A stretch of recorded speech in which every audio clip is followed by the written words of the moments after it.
વલસાડ ડાંગ લોકસભા બેઠકના ભાજપના ઉમેદવાર ડોક્ટર કેસી પટેલે પણ મતદાન કર્યું। ડોક્ટર કેસી પટેલે પોતાના વતન પરિયા ગામની પ્રાથમિક શાળામાં આવેલ બૂથમાં પત્નીની સાથે જઈ મતદાન કર્યું। મહત્વનું છે કે ડોક્ટર કેસી પટેલ 2014માં વલસાડ ડાંગ લોકસભા બેઠક પરથી 2,08,000 વોટની લીડથી જીત્યા હતા।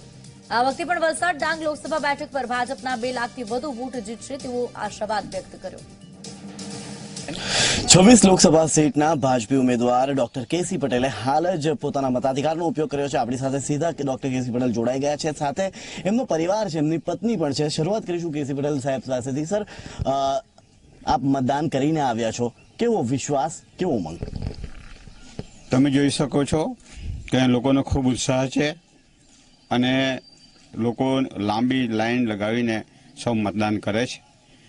હું ચોક્કસ વિશ્વાસ સાથે કહું છું કે નરેન્દ્રભાઈ મોદી સાહેબ ફરીથી દેશના વડાપ્રધાન બનવાના છે અને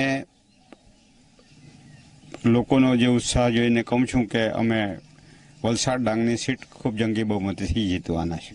એમના પત્ની પણ અહીં છે, એમની પાસે જાણવાનો પ્રયત્ન કરીશું। મેડમ, જે પ્રકારે હાલ જોઈ શકો છો આપ કે ડોક્ટર કેસી પટેલ અને એમના પરિવારમાં ચોક્કસથી ઉત્સાહ જોવા મળી રહ્યો છે, ત્યારે હવે જોઈ રહેશે કે હવે આજે મતદાન કયા પ્રકારનું થાય છે। જય પટેલ, ઝી મીડિયા, વલસાડ।